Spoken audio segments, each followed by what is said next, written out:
سامعین کرام، آپ سن رہی ہیں ایک دلچسپ اردو جاسوسی کہانی جس کا نام ہے اندھیر نگری۔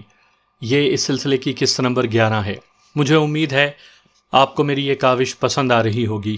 آپ نے اگر ابھی تک میرا چینل مائی وائس سبسکرائب نہیں کیا تو ابھی میرے چینل کو سبسکرائب کر کے بیل نوٹیفیکیشن آن کر لیجئے تاکہ آنے والی ہر نئی کہانی کی اطلاع بر وقت آپ تک پہنچ سکے۔ میرا نام فرمان علی تابان تھا، اب فرمان دادا ہے۔ میں جوان ہوں، کسی کا دادا نہیں ہو سکتا۔ جرائم کی دنیا میں سیر پر سوا سیر بن کر رہنے والے کو دادا کہتے ہیں، یعنی میں مجرموں کے باپ کا بھی باپ ہوں۔ طاقت کے ذریعے حکومت کرنے والوں کی دنیا میں یہ میری تعریف ہے کہ میں طاقتور مجرموں پر ہمیشہ غالب آتا ہوں، اس لیے وہ مجبور ہو کر مجھے فرمان دادا کہتے ہیں۔ میں نے اپنے دادا سے سنا تھا کہ گجرانوالہ میں میرے والد عرفان علی کی بہت بڑی فاؤنڈری تھی۔ اس لوہے کے کارخانے پر میری سوتیلی ماں اور اس کے قریبی رشتہ داروں نے قبضہ جما لیا۔ میں ان دنوں 3 برس کا تھا۔ میرے والد کا ایک حادثے میں انتقال ہو گیا تھا۔ میں نے 5 برس کی عمر میں دادا جان سے ایک بار سنا تھا کہ حادثہ ہوا نہیں تھا، حادثہ کر دیا گیا تھا۔ وہ مجھے لاہور لے آئے تھے۔ وہاں انہوں نے گھوڑوں کے نال تیار کرنے، چاقو، چھری اور تالے وغیرہ بنانے کی دکان کر لی۔ مجھے بھی لوہا گرم کرنے، اس پر ہتھوڑے مار کر گاہکوں کی ضرورت کے مطابق اس لوہے کو موڑنے اور توڑنے والا لوہار بنا دیا تھا۔ وہ مجھ سے کہتے تھے کہ میں پرانے زمانے کا لوہار ہوں۔ میں نے آگ اور فولاد سے کھیلتے کھیلتے تمہارے باپ کو ایک ماڈرن کارخانے کا مالک بنا دیا ہے۔ تم بھی تعلیم حاصل کرو اور فارغ اوقات میں باپ دادا کی روایات کے مطابق لوہار بنتے رہو۔ میں اپنے باپ کے فولاد کے کارخانے کا مالک نہیں رہا تھا، لیکن اپنی ذات میں ایک فولاد بن گیا تھا۔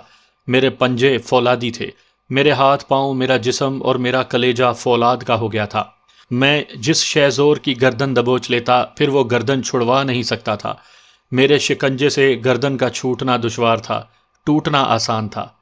میں نے 10ویں جماعت تک تعلیم حاصل کی، اس وقت دادا جان کا انتقال ہو گیا۔ میں اتنی بڑی دنیا میں تنہا رہ گیا۔ انہوں نے اپنی وفات سے پہلے مجھے سمجھایا تھا کہ میں کبھی اپنی سوتیلی ماں سے اپنا حق مانگنے نہ جاؤں۔ میری سوتیلی ماں اور اس کے رشتہ دار خطرناک ہیں۔ مجھے اپنی محنت سے ایک بڑے کارخانے کا مالک بننا چاہیے، لیکن میرے دور میں میرے باپ دادا والا پاکستان نہیں رہا تھا۔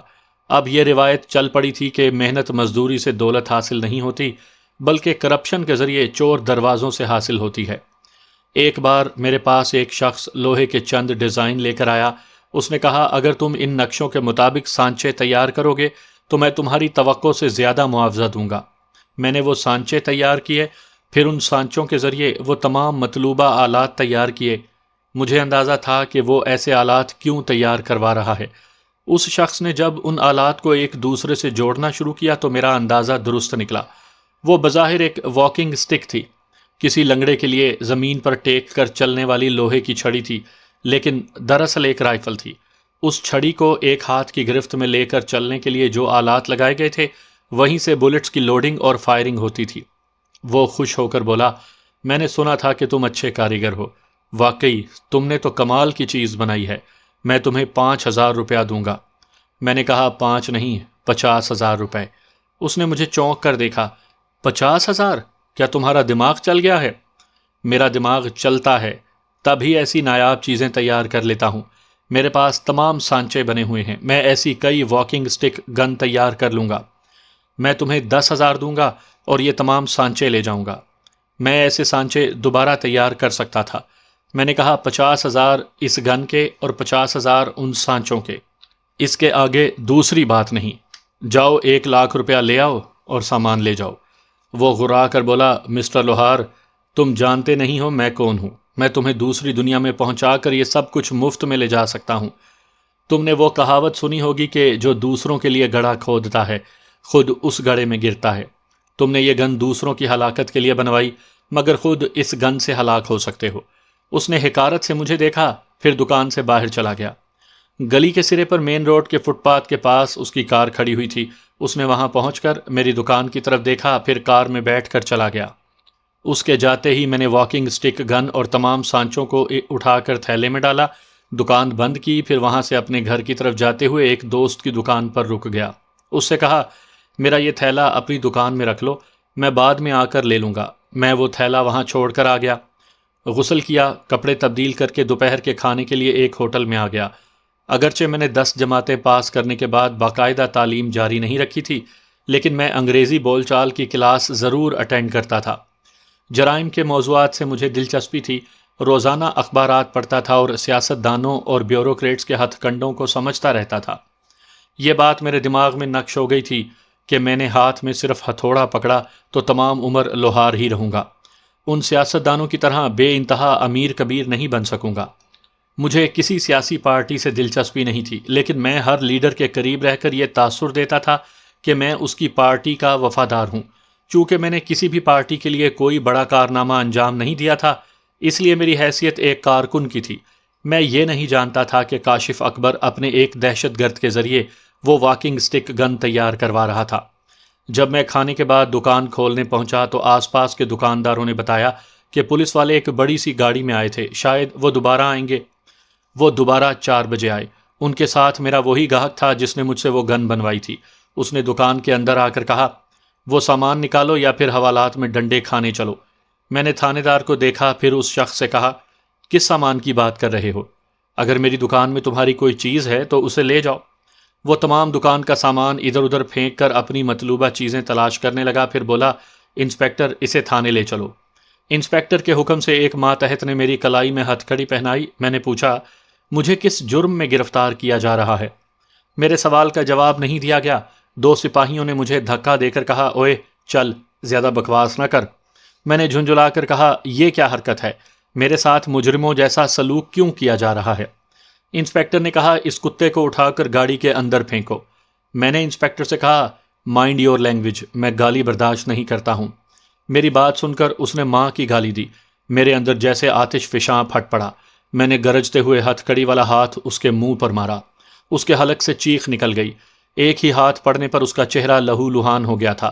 کئی سپاہیوں نے مجھے پکڑنا چاہا، میں دھکے دے کر انہیں دور پھینکتا ہوا انسپیکٹر کی گردن دبوچ کر بولا، بول، میری ماں تیری ماں ہے، تو نے میری ماں کو نہیں اپنی ماں کو گالی بکی ہے۔ اس نے ہولسٹر سے ریوالور نکالنا چاہا، میں نے دوسرے ہاتھ سے اس کی کلائی اتنی مضبوطی سے پکڑی کہ وہ اپنے ہاتھ کو جنبش تک نہ دے سکا۔ اچھی خاصی بھیڑ جمع ہو گئی تھی۔ میری جان پہچان والے کہہ رہے تھے کہ میں انسپیکٹر کو چھوڑ دوں، بات نہ بڑھاؤں۔ میں نے اچانک انسپیکٹر کے ہولسٹر سے ریوالور نکال کر اس کی پیشانی پر رکھتے ہوئے کہا، بول کہ تو ماں کی گالی واپس لے رہا ہے اور میری ماں کو اپنی ماں سمجھتا ہے۔ وہ جلدی جلدی بولنے لگا، میں گالی واپس لیتا ہوں اور تمہاری ماں کو اپنی ماں سمجھتا ہوں۔ میں نے اس کے ماتحت سے کہا، ہتھ کڑی کھولو۔ اس نے بے چوں چرا ہتھ کڑی کھول دی۔ میں نے تمام مجمع کو مخاطب کرتے ہوئے کہا، میرے بزرگوں اور بھائیوں، میں نے ہتھ کڑی اس لیے کھلوائی ہے کہ میں مجرم نہیں ہوں۔ اگر یہ کسی معاملے میں مجھے تفتیش کے لیے لے جا رہے ہیں تو میں قانون کا احترام کرتے ہوئے ان کے ساتھ تھانے جا رہا ہوں اور ایک پرامن شہری کی طرح یہ ریوالور واپس کر رہا ہوں۔ میں نے انسپیکٹر کو ریوالور دیا۔ اس کی ایسی توہین ہوئی تھی کہ وہ کسی سے نظریں نہیں ملا رہا تھا۔ چپ چاپ گاڑی کی اگلی سیٹ پر بیٹھ گیا۔ سپاہی مجھے گاڑی کے پچھلے حصے میں لے آئے۔ میں نے جس انداز میں خود کو قانون کے محافظوں کے حوالے کیا تھا، اس کے نتیجے میں لوگ تالیاں بجا رہے تھے۔ ان تالیوں کے باعث بھی پولیس والے سبکی محسوس کر رہے تھے۔ تھانے پہنچ کر مجھے آہنی سلاخوں کے پیچھے بند کر دیا گیا۔ انسپیکٹر اپنے چہرے کی مرہم پٹی کروا رہا تھا۔ آدھے گھنٹے بعد مسلح سپاہیوں نے مجھے گن پوائنٹ پر حوالات سے نکالا، پھر تھانے کے احاطے میں کھڑی ہوئی ایک گاڑی میں بٹھایا۔ اس گاڑی کا پچھلا حصہ ایک ڈبے کی طرح چاروں طرف سے بند تھا، وہاں سے باہر کا منظر دکھائی نہیں دیتا تھا۔ وہ گاڑی وہاں سے چل پڑی۔ مجھے اندازہ تھا کہ آسانی سے رہائی نہیں ملے گی۔ وہ انسپیکٹر اپنی توہین پر خون کے گھونٹ پی رہا ہوگا۔ وہ گاڑی تقریباً 3 گھنٹے تک چلتی رہی، پھر رک گئی۔ پچھلا دروازہ کھلنے پر میں نے دیکھا ہم سب گاڑی سمیت ایک گودام میں تھے۔ اس گودام کے ایک گوشے میں کئی کمرے لکڑیوں سے بنے ہوئے تھے۔ وہ لوگ مجھے ایک کمرے میں لے گئے جہاں انسپیکٹر ایک میز کے پیچھے بیٹھا ہوا تھا۔ جس نے مجھ سے گن تیار کروائی تھی، اس نے کہا، اپنی زندگی چاہتے ہو تو کہ بتا دو کہ وہ گن اور اس کے سانچے کہاں چھپائے ہیں۔ میں نے کہا، میں کسی گن اور سانچوں کے بارے میں نہیں جانتا۔ تم میری دکان کی تلاشی لے چکے ہو۔ تم بہت ضدی ہو، ہم تم سے اگلوا کر رہیں گے۔ ہم تم سے زیادہ ضدی ہیں۔ اگر بات نہیں بڑھاؤ گے تو تمہیں کچھ رقم بھی دے دی جائے گی۔ میں کوئی غیر قانونی کام نہیں کرتا ہوں اور یہ گن جیسی چیزیں بنانا قانون کے خلاف ہے۔ انسپیکٹر نے کہا، تم نے مجھے زخمی کیا ہے۔ میں تسلیم کرتا ہوں کہ مجھے گالی نہیں دینی چاہیے تھی، تم نے سینکڑوں کے مجمع میں ہتھکڑی اتروا کر اور میرا ریوالور مجھے واپس کر کے خود کو بے قصور اور پرامن شہری ہونے کا ثبوت دیا ہے۔ میں تمہاری قدر کرتا ہوں اور تمہیں رہا کرتا ہوں۔ اس رہائی نامے کو پڑھو اور اس پر دستخط کر دو۔ میں نے اس رہائی نامے کو توجہ سے پڑھا، پھر اس پر اپنے دستخط کر دیے۔ انسپیکٹر نے اس کاغذ کو لے کر طے کیا۔ اس وقت 6 غنڈے کلاشنکوف اور ٹی ٹی لے کر آئے۔ انہوں نے اپنی گنوں کا رخ میری طرف کرتے ہوئے کہا، دوسرے کمرے میں چلو۔ دوسرے کمرے میں پہنچتے ہی پتہ چل گیا کہ وہ عقوبت خانہ ہے۔ وہاں قیدیوں کو اذیتیں دیتے وقت ظلم و ستم کی انتہا کر دی جاتی تھی۔ وہاں پہنچتے ہی ایک نے کلاشنکوف کے دستے سے میرے سر پر ضرب لگائی، دوسرے نے اپنی کلاشنکوف کا دستہ میرے پیٹ میں مارا۔ مجھے سنبھلنے کا موقع نہیں دیا گیا۔ میں ایک حملہ کرنا چاہتا تو 3-4 غنڈے بیک وقت مجھ پر حملہ آور ہو جاتے۔ ان میں سے 2 نے مجھے گولی مارنے کی دھمکی دینے کے لیے میرے پیروں کے پاس فائرنگ کی۔ اس دھمکی کا مطلب یہ تھا کہ میں چپ چاپ مار کھاتا رہوں، لیکن میں باز آنے والا نہیں تھا۔ لہو لہان ہونے کے باوجود کسی نہ کسی پر حملہ کرتا رہا۔ میں زخمی شیر کی طرح گرج رہا تھا۔ میرا جسم اور میرا لباس لہو سے تر ہو رہا تھا۔ وہ لوگ مجھے اس برے حال میں لڑتا دیکھ کر کچھ پریشان ہو گئے تھے۔ اسی وقت میں نے ایک غنڈے سے کلاشنکوف چھین لی۔ اب تو سبھی کے لیے جان کا خطرہ پیدا ہو گیا، جبکہ میں کسی کی جان لینا نہیں چاہتا تھا۔ لیکن ان میں سے ایک نے گولی چلا دی۔ وہ گولی میرے شانے کے نیچے گوشت میں پیوست ہو گئی۔ میں اچھل کر فرش پر گر پڑا۔ کلاشنکوف میرے ہاتھوں سے نکل گئی۔ گولی آر پار نہ ہو اور جسم کے کسی حصے میں پیوست ہو کر رہ جائے تو پورے جسم میں جیسی آگ بھر جاتی ہے۔ میں تکلیف کی شدت سے بے ہوش ہونے والا تھا۔ اسی انسپیکٹر نے کہا، سپرمین کی اولاد، اب میں تجھے ماں کی گالیاں دے رہا ہوں، آ اور مجھ پر حملہ کر۔ اس نے ماں کی گالی دی۔ اس گالی نے میرے اندر ایسا زلزلہ پیدا کیا کہ میں نیم بے ہوشی سے اچانک ہڑبڑا کر بیدار ہو گیا۔ زوردار آواز میں گرجتا ہوا فرش پر سے اٹھنے لگا۔ اندر دھنسی ہوئی گولی میرے دل کے قریب انگارے کی طرح دہک رہی تھی، لیکن جب جنون طاری ہو تو پھر آدمی ہوش و حواس اور تڑپا دینے والی تکالیف سے عاری اور بالکل ہی بے حس ہو جاتا ہے۔ میرے سر پر صرف ایک ہی جنون سوار تھا کہ میں ماں کی گالی دینے والے کی زبان کھینچ کر اسے کتے کی موت مار ڈالوں۔ میں نے امی جان کہہ کر گرجتے ہوئے انسپیکٹر کی طرف چھلانگ لگائی۔ اسی وقت دائیں بائیں طرف سے کلاشنکوفوں کے دستے سے مجھ پر ضربات لگائی گئی۔ میں اوندھے منہ زمین پر گر پڑا۔ شانے میں گولی کی تکلیف نے اور شدت اختیار کر لی۔ اب بے ہوشی لازمی تھی۔ ایسے وقت اس شخص نے ماں کی گالی دی جو مجھ سے گن بنوانے آیا تھا۔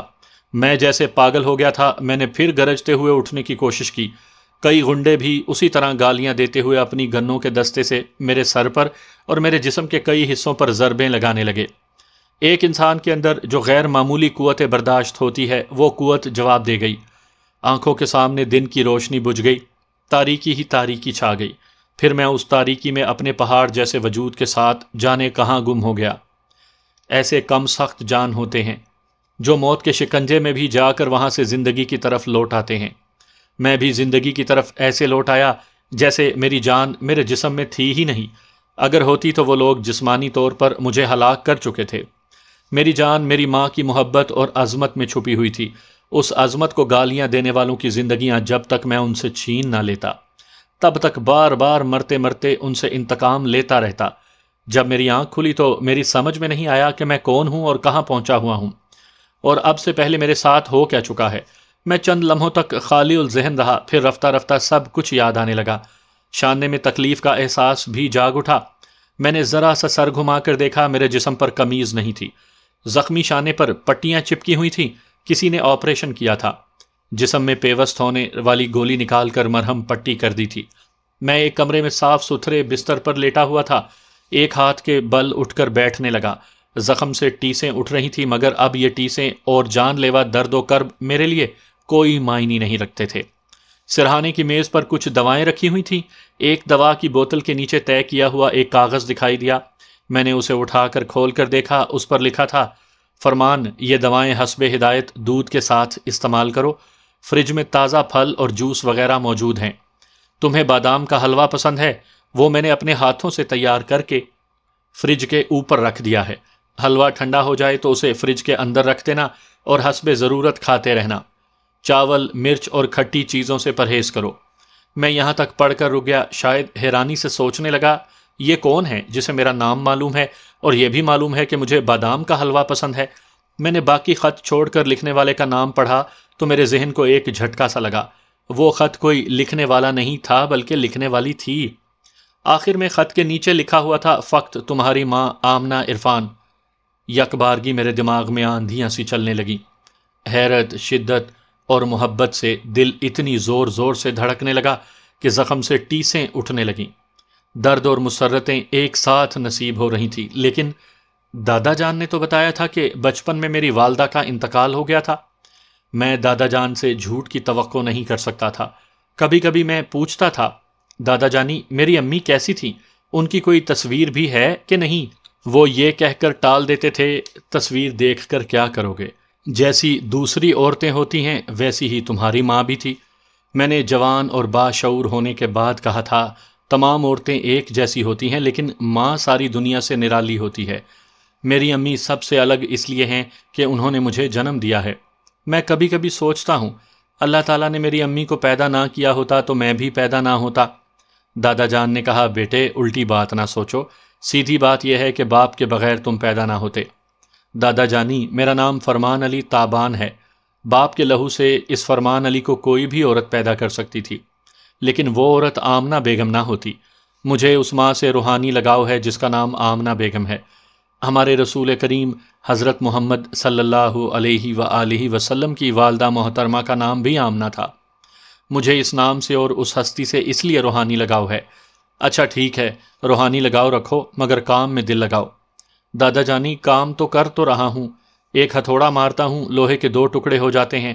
آپ میری امی کی کوئی خاص بات بتائیں۔ خاص بات کیا بتاؤں؟ ہاں بس یہ ہے کہ وہ لیڈی ڈاکٹر تھیں۔ میں نے خوش ہو کر کہا، یہ تو بہت بڑی بات ہے، میں ایک لیڈی ڈاکٹر کا بیٹا ہوں۔ کیا وہ کسی بڑے ہسپتال میں تھیں؟ ہاں، شادی کے بعد میں نے اور تمہارے باپ نے اسے ہسپتال کی ملازمت کرنے سے منع کر دیا تھا۔ تمہارے ابو بہت بڑے کارخانے کے مالک تھے، دولت، عزت اور شہرت اتنی تھی کہ گھر کی بہو ملازمت کرتی ہوئی اچھی نہیں لگتی تھی، لیکن تمہاری ماں بیماروں کی مسیحائی کے لیے ضد کرتی رہتی تھی۔ ڈاکٹر تو بہت معزز ہوتے ہیں، دکھی انسانوں کی خدمت کرنے سے انہیں روکنا نہیں چاہیے تھا۔ یہی بات دوسرے ڈاکٹر کہتے تھے۔ جب بھی کسی مریض کا بہت مشکل اور پیچیدہ آپریشن کرنا ہوتا تھا تو بڑے بڑے ڈاکٹر انہیں اپنے ہسپتالوں میں بلاتے تھے۔ تمہاری ماں نے کئی پیچیدہ آپریشن کر کے بڑا نام کمایا تھا۔ دیکھو بیٹے، اب وہ اس دنیا میں نہیں رہی، اس کی باتیں نہ کرو، صدمہ ہوتا ہے۔ بس اپنی ماں کے لیے دعائیں کرتے رہو۔ میں ماضی کے یادوں سے لوٹ آیا۔ میرے ہاتھ میں میری ماں کا لکھا ہوا ایک خط نگاہوں کے سامنے تھا۔ میرا دماغ چیخ چیخ کر پوچھ رہا تھا، امی جان آپ زندہ ہیں تو آپ کا خط میرے سامنے کیوں ہے؟ آپ میرے روبرو کیوں نہیں ہیں؟ میں نے خط کو جہاں تک پڑھا تھا اس کے بعد آگے پڑھنے لگا۔ امی جان نے لکھا تھا، قدرت کے کھیل بھی عجیب ہیں۔ میں نے جس تاریخ کو ایک میٹرنٹی ہوم میں تمہیں جنم دیا تھا، تم اسی تاریخ کو چھانگا مانگا کے جنگل میں پڑے ہوئے ملے۔ تم یقیناً مردہ ہو چکے تھے، لیکن میں نے تمہارے جسم میں زندگی کی ہلکی سی حرارت محسوس کی۔ تم ایک پہاڑ جیسے بھاری بھرکم ہو۔ میں تمہیں کھینچ کر اپنے موبائل شفا خانے کی ایمبولنس کے اندر نہیں پہنچا سکتی تھی، کسی ہسپتال تک نہیں لے جا سکتی تھی۔ پھر میں نے اللہ کا نام لے کر ایسا آپریشن کیا جس میں کامیابی کا چانس صرف 1% تھا۔ میری ایمبولنس میں تمام طبی آلات موجود تھے۔ میں نے گاڑی کے ہیڈ لائٹس میں تمہارے شانے کے اندر سے دھنسی ہوئی گولی نکالی اور خون کے بہاؤ کو روک دیا۔ ویسے پہلے ہی بہت خون بہہ چکا تھا، تمہیں خون کی ضرورت تھی اور میں جانتی تھی کہ ہم ماں بیٹے کا خون کا ایک ہی گروپ ہے۔ اللہ جانتا ہے کہ میں نے تمہارے اندر خون کی کمی کو پورا کرنے کے لیے کیسے کیسے جتن کیے ہیں۔ میں نے ایک درخت کی جھکی ہوئی شاخ سے ایک خالی بوتل کو باندھ کر اس میں اپنا خون پہنچایا، پھر اس بوتل سے خون کو تمہارے جسم میں منتقل کیا۔ میری ممتا کا اعتماد اتنا مستحکم تھا کہ اللہ تعالیٰ کی مہربانی سے تمہاری سانسیں بحال ہو گئی ہیں اور تم زندگی کی طرف لوٹ آئے ہو۔ 22 برس پہلے میں نے اسی تاریخ کو تمہیں جنم دیا تھا اور 22 برس کے بعد ٹھیک اسی تاریخ کو تمہیں پھر نئی زندگی دی ہے۔ میری ممتا اور محنت کی قدر کرو اور اس کاٹیج میں زخم بھرنے تک آرام سے کھاتے پیتے رہو۔ یہاں کھانے پینے کی ہر چیز موجود ہے، الماری میں رقم کی بھی کمی نہیں۔ تم یہ سوچ کر الجھ رہے ہوگے کہ میں نے یہ خط کیوں لکھا ہے، تمہیں ماں کا بھرپور پیار دینے اور تمہاری تیمارداری کے لیے موجود کیوں نہیں ہوں۔ میں اسی شرط پر تمہاری الجھن دور کروں گی جب تم میری تمام ہدایات پر عمل کرتے ہوئے زخم بھرنے تک اسی کاٹیج میں رہو گے اور کسی دشمن کا سامنا نہیں کرو گے۔ میں اپنے فولاد جیسے بیٹے کو بزدل نہیں بناؤں گی۔ میرے اور تمہارے کئی دشمن ہیں، تم جب تک ان سے انتقام نہیں لوگے اور میرے دامن پر لگے ہوئے دھبے کو نہیں مٹاؤ گے، تب تک میں تمہارے روبرو آ کر تمہیں اپنے کلیجے سے نہیں لگاؤں گی۔ تمہیں ابھی بہت کچھ جاننا ہے اور بہت کچھ کرنا ہے، اس لیے آرام کرو، اپنی توانائی بحال کرو، پھر میں موبائل فون کے ذریعے تم سے رابطہ کروں گی۔ فقط تمہاری ماں آمنہ عرفان۔ وہ خط میری نگاہوں کے سامنے کھلا ہوا تھا، میں نے اسے اتنی مضبوطی سے تھام رکھا تھا جیسے وہ میری امی کا دامن ہو۔ آج مل رہا تھا، کل امی ملنے والی تھیں، اور انہیں پانے کے لیے ان کی ہدایات پر عمل کرنا اور اپنی کھوئی ہوئی توانائی بحال کرنا لازمی تھا۔ میں نے اپنی یہ آپ بیتی شروع کرنے سے پہلے کیپٹن امیر حمزہ، راجہ نواز اور جمشید علی تارڑ کے کچھ اہم واقعات بیان کیے ہیں۔ میں پہلے ان تینوں کا ذکر لازمی سمجھتا تھا کیونکہ یہ مجھ سے پہلے منظر عام پر آ چکے تھے۔ یہ تینوں دولت اور جھوٹی شان و شوکت کے پیچھے نہیں بھاگتے تھے، بے لوث ہو کر ملک و قوم کی خدمت کرنا چاہتے تھے۔ مجھے خدمت خلق سے کوئی دلچسپی نہیں تھی، میں پاکستان سے محبت کرتا ہوں، لیکن دولت کو اہمیت دیتا ہوں۔ میرے والد ایک کارخانے کے مالک تھے، میں ہر جائز اور ناجائز طریقے سے 10 فولادی کارخانوں کا مالک بننا چاہتا ہوں۔ یہ تینوں کرپٹ سیاستدانوں کا محاسبہ کرنے اور خوابیدہ عوام کو بیدار کرنے کی جدوجہد میں خطرات سے کھیل رہے تھے۔ مجھے جاگنے والوں کو سلانے کا اور سونے والوں کو جگانے کا شوق نہیں تھا۔ میں جاگیرداروں کی زمینیں چھیننے اور سرمایہ داروں کے بینکوں کو لوٹنے کے مرحلے تک پہنچنے والا تھا۔ اس لیے کیپٹن امیر حمزہ، راجہ نواز اور جمشید علی تارڑ کی بالکل مخالف سمت میں دوڑ رہا تھا۔ ایسے میں میرا ان تینوں سے ٹکراؤ ہونے والا تھا۔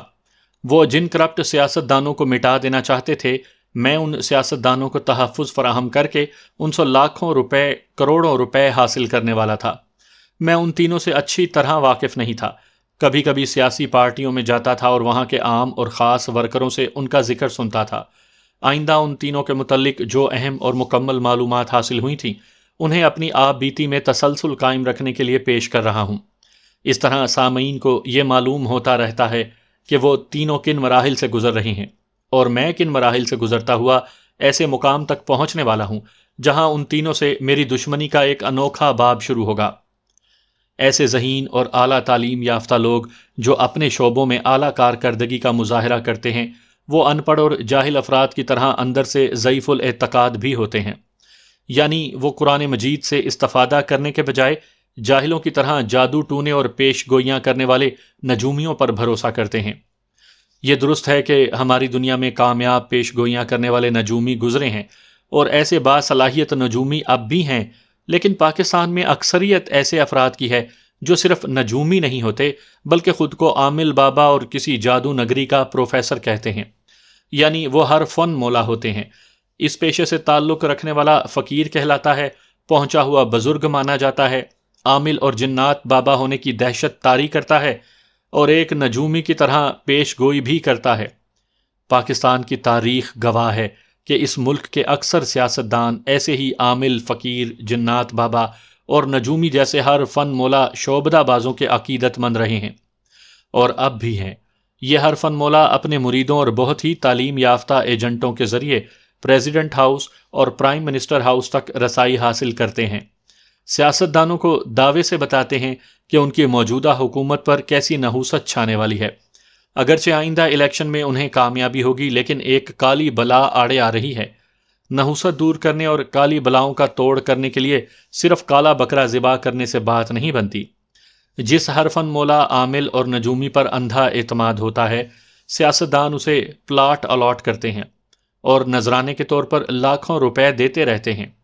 ہسٹری آف پاکستان سے یہ حقیقت نہیں مٹائی جا سکتی کہ ایسے شعبدہ باز عاملوں اور نجومیوں کو بذریعہ طیارہ وزیر اعظم ہاؤس میں بلایا گیا اور انہیں VIP ٹریٹمنٹ دیا گیا، انہیں حج کروایا گیا اور ان کی فیملی سمیت انہیں یورپ اور امریکہ کی سیر کرنے کے لیے بھیجا گیا۔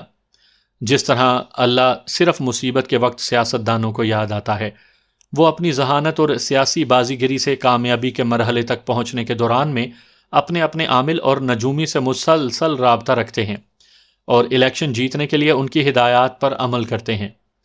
مرزا نیک بخت کو اطلاع ملی کہ کاشف اکبر اور بیگم دردانہ نے اپنے عامل بابا کو عالی شان محل نما کوٹھی کے گیسٹ ہاؤس میں مہمان بنا رکھا ہے، اور وہ عامل بابا ان کے حق میں زبردست عمل کرتے رہتے ہیں۔ بیگم نیک بخت نے اپنے میاں سے کہا، میں تو بہت خوش ہوں، میری سوکن بننے کا خواب دیکھنے والی انیلا بانو حرام موت مر گئی ہے، لیکن آپ کی سیاسی کامیابی مشکوک ہے۔ کیپٹن امیر حمزہ نے اس معاہدے کو ننگی تلوار کی طرح آپ کے سر پر لٹکا رکھا ہے، ہمیں بھی اپنے عامل کامل بابا جھٹکے شاہ سے رجوع کرنا چاہیے۔ عبوری حکومت 3 ماہ کے لیے تھی، جس میں سے 2 ہفتے گزر چکے تھے۔ آج کل میں الیکشن کی حتمی تاریخ کا اعلان کیا جانے والا تھا۔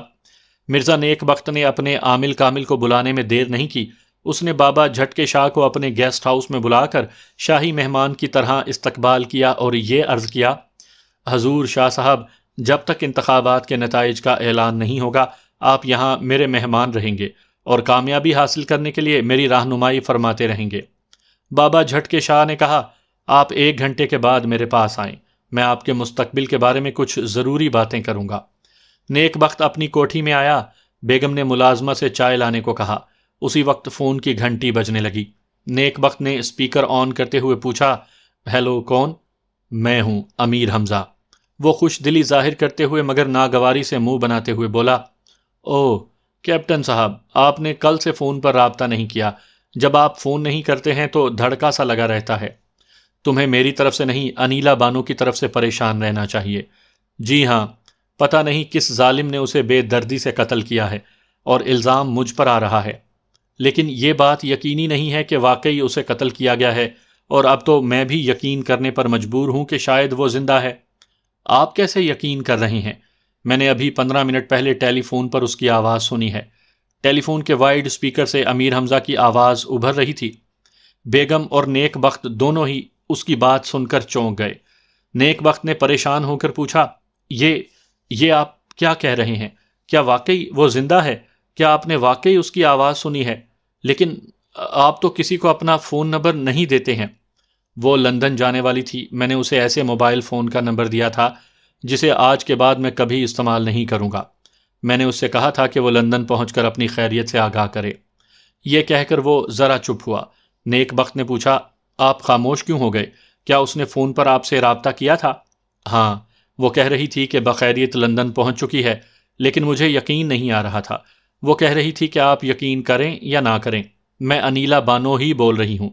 اگر پاکستان میں میری لاش پائی گئی ہے تو کوئی فرق نہیں پڑتا، میں اپنے جسم کے مردہ ہو جانے کے بعد بھی زندہ ہوں۔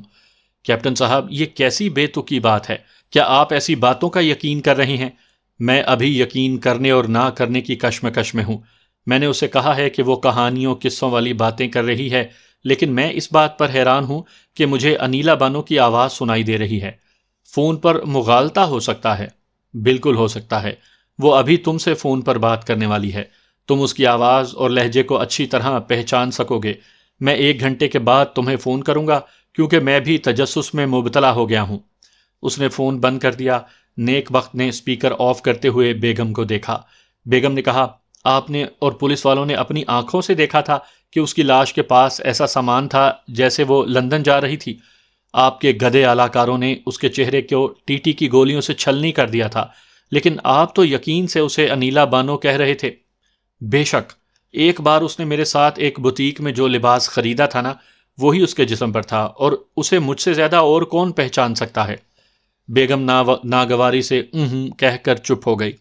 کیونکہ ملازمہ چائے کی ٹرے لے کر آ رہی تھی، اس نے دونوں کے لیے چائے بنائی، پھر ان کے سامنے پیالیاں رکھ کر چلی گئی۔ وہ پیالی اٹھا کر چائے کی چسکی لیتے ہوئے بولا، میں نے آواز اور لہجے کی نقل کرنے والے بڑے بڑے فنکار دیکھے ہیں، دشمن کوئی چال چل رہے ہوں گے۔ انیلا بانو کی نقالی کرنے والی کسی عورت کے ذریعے یہ ثابت کرنا چاہتے ہوں گے کہ انیلا بانو زندہ ہے، اور اس کے ساتھ میرا اسکینڈل ختم نہیں ہوا ہے۔ مخالفین ایسے اسکینڈل کے ذریعے میری انتخابی مہم کو نقصان پہنچا سکتے ہیں۔ اس نے ایک اور ملازم کو بلا کر کہا، حضور شاہ صاحب سے کہو کہ ہم آدھے گھنٹے میں حاضر ہونا چاہتے ہیں۔ اگر وہ آرام فرما رہے ہیں تو انہیں زحمت نہ دینا، ہم شام کو کسی وقت حاضری دیں گے۔ ملازم چلا گیا۔ بیگم نے کہا، حضور شاہ صاحب بڑے پہنچے ہوئے ہیں۔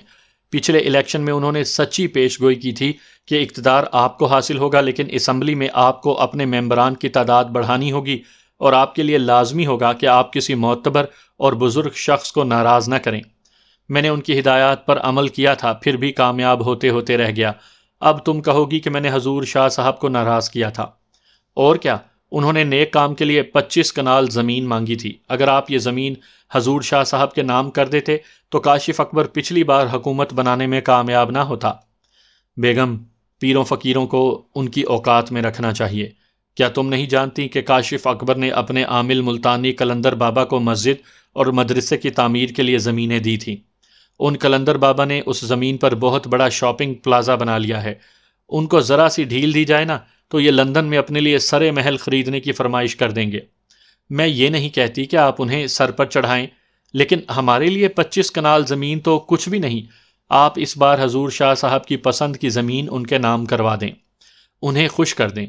آپ مسائل میں گھرے ہوئے ہیں، میں بھی خوش ہو رہی تھی کہ اس چڑیل سے نجات مل گئی ہے، مگر وہ کمینی لندن میں زندہ بیٹھی ہوئی ہے۔ فون کی گھنٹی بجنے لگی۔ مرزا نیک بخت فون پر براہ راست کسی سے گفتگو نہیں کرتا تھا۔ پہلے اس کے سیکٹری اور مشیر فون اٹینڈ کرتے تھے، پھر نیک بخت کو اطلاع دیتے تھے۔ اس کے بعد وہ کسی سے گفتگو کرنا پسند کرتا تھا یا پھر گفتگو کرنے سے انکار کر دیتا تھا، لیکن اس وقت وہ ذاتی ٹیلی فون کے پاس بیٹھا ہوا تھا۔ اس نے ریسیور اٹھا کر ہیلو کہا تو دوسری طرف سے انیلا بانو کی آواز سنائی دی۔ ہیلو، میں بول رہی ہوں، اور میں وہ ہوں جسے تم دیکھے بغیر آواز سے پہچان لیتے ہو۔ وہ حیرانی سے بولا، انیلا بانو، یہ تم بول رہی ہو؟ مگر یہاں تو تمہاری لاش پائی گئی ہے۔ میرے اس بے جان جسم کی کوئی اہمیت نہیں ہے، اصل میں تو روح ہوتی ہے۔ میری زندگی میں ایک داشتہ ہونے کا جو داغ لگ گیا تھا وہ نہیں مٹ سکا۔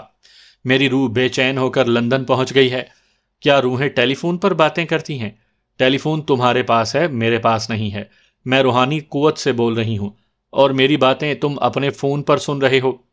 تم بے تکی باتیں کر کے میرا وقت ضائع کر رہی ہو۔ تم اسے بے تکی باتیں کہہ رہے ہو، مگر یہ روح ابھی پلک جھپکتے ہی میں تمہارے پاس آ سکتی ہے، اور آتے ہی پہلے سوکن کا یعنی تمہاری بیگم کا گلا دبائے گی۔ میں جب بھی پاکستان آؤں گی نا، اپنے اور تمہارے درمیان کی دیوار گرا دوں گی۔ کیا ابھی آ جاؤں؟ بیگم نیک بخت نے جلدی سے چیخ کر کہا، نہیں، اسے کہو وہیں رہے، یہاں نہ آئے۔ میں حضور شاہ صاحب کے پاس جا رہی ہوں، وہی مجھے اس بلا سے نجات دلا سکتے ہیں۔ وہ اپنی جگہ سے اٹھ کر اتنی تیزی سے باہر گئی جیسے وہ بلا اس کا پیچھا کر رہی ہو۔ نیک بخت نے کہا، انیلا بانو، یہ سائنسی ترقیوں کا دور ہے، ہم 21ویں صدی میں داخل ہونے والے ہیں، تمہیں بے تکی باتوں سے پرہیز کرنا چاہیے۔ وہ ایک گہری سانس لے کر بولی، میں تمہاری زندگی میں گلاب کی طرح مہکتی تھی، تم نے مجھے اگربتی بنا دیا ہے۔ اب میں تمہارے وجود کے زندہ مقبرے پر اگربتی کی طرح سلگتی اور ماتمی خوشبو دیتی رہوں گی۔ کیا لندن جانے سے پہلے تمہارے ساتھ جو زیادتی ہوئی اس کا الزام مجھے دے رہی ہو؟ تم نے اپنے بوڑھے چوکیدار اور ایک کرائے کے قاتل کو میرے بھائی کے پاس بھیجا تھا، وہ مجھے اور میرے بھائی کو قتل کر دیتے، پھر میرے بھائی کی لاش کہیں چھپا دیتے۔ اس طرح یہ ظاہر ہوتا کہ غیرت مند بھائی مجھے قتل کر کے کہیں روپوش ہو گیا ہے۔ اب بھی پولیس اسی طرح سوچ رہی ہے، جبکہ میرے بھائی کو میری آنکھوں کے سامنے تمہارے کرائے کے قاتل نے گولی ماری تھی۔ تم اس بوڑھے چوکیدار کے حوالے سے سمجھ رہی ہو کہ میں نے کرائے کے قاتل کو بھیجا تھا، جبکہ وہ بوڑھا یہاں سے ملازمت چھوڑ چکا تھا اور اپوزیشن کے لیے کام کر رہا تھا۔ یہ اپوزیشن والے تمہیں میرے خلاف بھڑکا رہے ہیں۔ اب تم بے تکی باتیں کر رہے ہو۔ میں تمہاری کمینگی اور خود غرضی اچھی طرح سمجھ گئی ہوں۔ بہتر ہے صرف کام کی بات کرو۔ پچھلے برس میں تمہارے ساتھ لندن آئی تھی، یہاں اپنا بینک اکاؤنٹ کھولا تھا۔ وہ اکاؤنٹ نمبر تمہاری ڈائری میں لکھا ہوا ہے، کل دوپہر تک اس میں 50 لاکھ روپے جمع کروا دو۔ یہ رقم تو میں پہلے بھی جمع کروانے والا تھا، مگر وہ نکاح پڑھانے والی بات ایسی ہے کہ میں تمہارے جیسے مکار قاتل پر تھوکتی ہوں، پھر نکاح کیسے پڑھاؤں گی؟ میں تو کبھی تمہارے روبرو بھی نہیں آؤں گی۔ لندن کا جو کاٹیج میرے نام کرو گے، اس سلسلے کی کارروائیوں میں میری ایک لیڈی سیکرٹری پیش رہے گی۔ وہ میرے پاس کاغذات لائے گی، میں رجسٹرار کے سامنے دستخط کروں گی، اور اس وقت تم مجھ سے دور رہو گے۔ کیا تمہیں شبہ ہے کہ میں تم پر قاتلانہ حملہ کرواؤں گا؟ کیلنڈر کی تاریخ اور وقت کا کانٹا اتنی تیزی سے نہیں بدلتا جتنی تیزی سے مرد کی نیت بدلتی ہے۔ ایک بات اچھی طرح ذہن نشین کر لو، اگر تمہارے مخالفین مجھے قتل کریں گے یا مجھے کسی طرح حادثاتی موت دی جائے گی تو امیر حمزہ ہر حال میں تمہیں میرا قاتل سمجھے گا، تمہیں سیاست کے میدان سے دودھ کی مکھی کی طرح نکال پھینکے گا، تمہیں عوام کے جوتے کھلانے کے لیے سڑکوں پر لے آئے گا۔ میں فون بند کر رہی ہوں، 3 دن کے اندر یہاں آؤ اور اپنا کاٹیج میرے نام ٹرانسفر کر کے چلے جاؤ۔ یہ کہتے ہی اس نے فون بند کر دیا۔ وہ ریسیور رکھ کر سوچنے لگا، اچھا تو وہ زندہ ہے، یہاں سے لندن تک امیر حمزہ کی سخت نگرانی میں ہے، اسی لیے بڑے سخت لہجے میں مجھ سے گفتگو کر رہی تھی۔ وہ وہاں سے اٹھ کر کوٹھی سے باہر آیا، پھر چند قدموں کا فاصلہ طے کر کے گیسٹ ہاؤس میں پہنچا۔ بابا جھٹکے شاہ ایک مسند پر بیٹھے ہوئے سر جھکائے بیگم نیک بخت کی باتیں توجہ سے سن رہے تھے۔ نیک بخت نے آ کر بابا سے مصافحہ کیا، پھر بیگم کے پاس آ کر صوفے پر بیٹھ گیا۔ بیگم نے کہا، میں نے حضور شاہ صاحب کو انیلا بانو کے بارے میں تفصیل سے بتایا ہے۔ حضور فرماتے ہیں کہ وہ کوئی روح یا بلا نہیں ہے، وہ میرا کچھ نہیں بگاڑ سکے گی۔ بابا جھٹکے شاہ نے کہا، میں جب تک یہاں ہوں آپ دونوں کا کوئی بھی دشمن اس کوٹھی کے احاطے میں قدم نہیں رکھ سکے گا۔ نیک بخت نے کہا، ہمارے دشمن ایسے نہیں ہیں کہ ہمارے روبرو یا ہماری کوٹھی میں داخل ہو کر حملہ کریں۔ وہ نہ ہاتھا پائی کرتے ہیں اور نہ ہتھیار استعمال کرتے ہیں، وہ صرف سیاسی چالیں چلتے ہیں۔ آپ کے نمبر 1 دشمن بیگم دردانہ اور کاشف اکبر ہیں، ان کے علاوہ اور کون ہیں؟ فی الحال کیپٹن امیر حمزہ ہے، اس کی شے پر انیلا بانو بہت بڑی مصیبت بن گئی ہے۔ امیر حمزہ نے وعدہ کیا ہے کہ میں حکومت بنانے کے بعد خفیہ ہاتھ کی پالیسیوں پر عمل نہیں کروں گا اور ایک محب وطن حکمران کی طرح ملک اور قوم کی بہتری اور برتری کے لیے فرائض ادا کرتا رہوں گا، تو وہ خفیہ ہاتھ سے کیے ہوئے معاہدے کو کبھی منظر عام پر نہیں لائے گا۔ بیگم نے کہا، فی الحال اطمینان ہے کہ امیر حمزہ انتخابی مرحلے سے گزرنے اور کامیاب ہو کر نئی حکومت بنانے تک کوئی رکاوٹ پیدا نہیں کرے گا، لیکن اس کے بعد کیا ہوگا؟ نیک بخت نے کہا، یہی تو پریشانی ہے، وہ مجھے مجبور کرتا رہے گا کہ میں خفیہ ہاتھ کی پالیسیوں پر عمل نہ کروں۔ اس وقت بڑے مسائل پیدا ہوں گے، میں اپنی حکومت کی 5 سال کی مدت پوری نہیں کر سکوں گا، 2 سال میں میری چھٹی ہو جائے گی۔ بابا جھٹکے شاہ نے کہا، آپ پریشان نہ ہوں، کیا آپ امیر حمزہ کی تاریخ پیدائش اور وقت پیدائش معلوم کر کے مجھے بتا سکتے ہیں؟ ہاں، اس کے سروس ریکارڈ سے معلوم کروا سکتا ہوں۔ کیا آپ اس کا ذائچہ تیار کریں گے؟ جی ہاں، ابھی اس کے ستارے عروج پر ہیں، ذائچے سے پتہ چلے گا کہ وہ کب یا کیسے گردش میں آ سکتا ہے، پھر یہ کہ میں اپنے پراسرار عمل کے ذریعے بھی اسے آپ کی مخالفت سے باز رکھ سکتا ہوں۔ اس نے وہ خفیہ معاہدہ جہاں بھی چھپا کر رکھا ہوگا، وہ میری ایک پھونک سے جل کر راکھ ہو جائے گا۔ بس میں یہی چاہتا ہوں کہ وہ معاہدہ جل کر راکھ ہو جائے یا کسی بھی طرح ضائع ہو جائے، اس کے بعد میں ان دونوں سے اچھی طرح نمٹ لوں گا۔ بیگم نے کہا، آپ شاید انیلا بانو سے لندن میں نمٹ سکیں، لیکن امیر حمزہ سے کیسے نمٹیں گے؟ وہ تو آج تک کسی کو نظر ہی نہیں آیا، پتہ نہیں کتنے زبردست انتظامات کے ساتھ روپوش رہتا ہے، جہاں چاہتا ہے واردات کرتا ہے، پھر کہیں جا کر گم ہو جاتا ہے۔ وہ زیادہ عرصے تک روپوش نہیں رہ سکے گا۔ پولیس اور انٹیلیجنس والے ملکی اور غیر ملکی ایجنسیاں اسے تلاش کر رہی ہیں۔ وہ اب تک شاید اس لیے روپوش رہنے میں کامیاب ہے کہ اس کے سروس ریکارڈ سے حاصل کی ہوئی ایک ہی تصویر کے ذریعے اسے تلاش کیا جا رہا ہے۔ ہو سکتا ہے کہ وہ چہرے بدل کر آزادی سے گھومتا ہو اور کوئی اسے پہچان بھی نہ پاتا ہو۔ خفیہ ہاتھ کی ایک خطرناک ایجنسی کے سربراہ رے ٹنارکا سے نیک بخت کی 3 خفیہ ملاقاتیں ہو چکی تھیں۔ رے ٹنارکا اور دوسری تمام ایجنسیوں والے یہی کہتے تھے کہ امیر حمزہ کا کوئی ایک چہرہ اور ایک خفیہ اڈا نہیں ہے، وہ چہرے بھی بدلتا رہتا ہے اور جگہ بھی تبدیل کرتا رہتا ہے۔ ایسے میں اسے ڈھونڈ نکالنا مشکل تھا، لیکن ناممکن نہیں تھا۔ کوئی بھی مجرم سدا پراسرار کہلاتے ہوئے روپوش نہیں رہ سکتا۔ وہ ایک نہ ایک دن اپنی کسی غلطی کے سبب گرفت میں آ جاتا ہے، اور امیر حمزہ بھی کسی دن ضرور گرفت میں آئے گا۔